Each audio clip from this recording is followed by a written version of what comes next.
center of mass point actually has some cool connections to momentum. The center of mass defines the sort of average position of all the mass.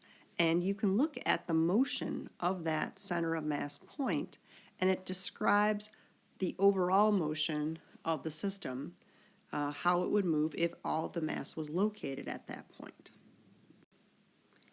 In an earlier video, we derived these sorts of ideas, how the position of the center of mass can be found by looking at the positions of all the individual masses and adding up m times x dividing by the total mass.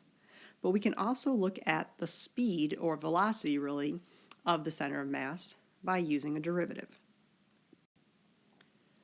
So we can track sort of the position of that center of mass point as the collision or whatever it is, the interaction is occurring. And it's really kind of neat to see that the center of mass point's speed, or velocity really, continues in a constant path with the same speed, whether or not the individual particles are moving in a strange way. Let's take a look at a quick video and see how this works.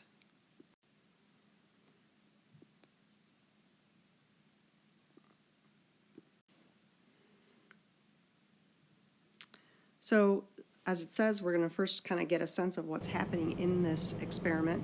This is called an air track. It's sort of the old-fashioned version of our low-friction tracks. It's kind of like an air hockey table.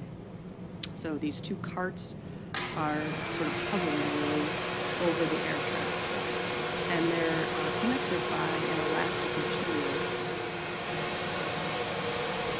And you can see then how that pushes them apart and then pulls them back together.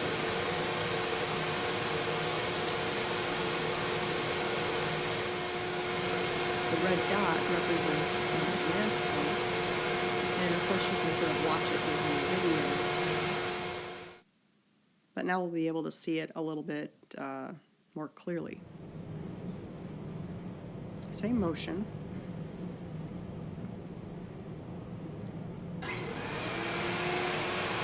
Notice how smoothly that center of mass point moves. If you just focus your eyes on it, you can see that it just moves along at a constant speed, regardless of all the other motions that are happening. It slows down as it bounces and then it comes back again.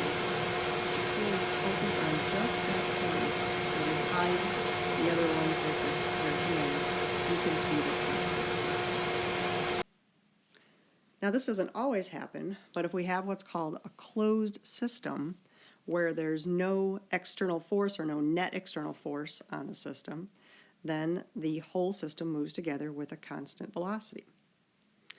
What that means then is that in our equation up here, if VCM is constant, and of course our total mass of the system is constant, then that means that this quantity right here must also be constant.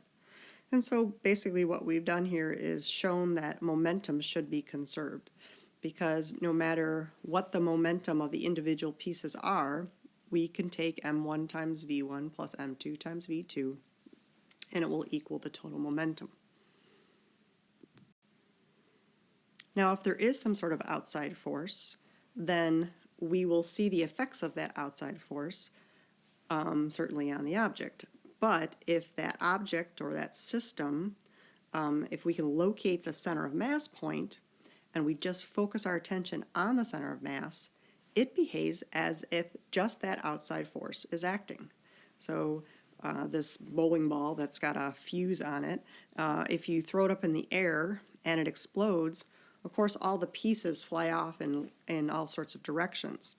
But if you could track the center of mass point of the system, even after the pieces have exploded, it would still follow the same path that the bowling ball would as if there was no explosion. Let's take a look at a video of this. All right, this isn't quite an explosion, but it does demonstrate the center of mass idea. So these are some unusually shaped objects that are being thrown, a tennis racket thing. And we've got a heavy ball and a stick, and this kind of weird wobbling disc. Okay, and again, they'll shut off the lights, and we'll just watch the center of mass point, and you can see how smooth the motion of that point is. Again, these are these same shapes, so it's flipping all over the place. But if you just focus on the center of mass point, gravity acts on it as if all of the mass were concentrated at that point. There's our wobbling one here. It's a little harder to envision completely. It definitely follows that parabolic path. The center of mass point acts as if all of the motion or all of the force was acting right at that point.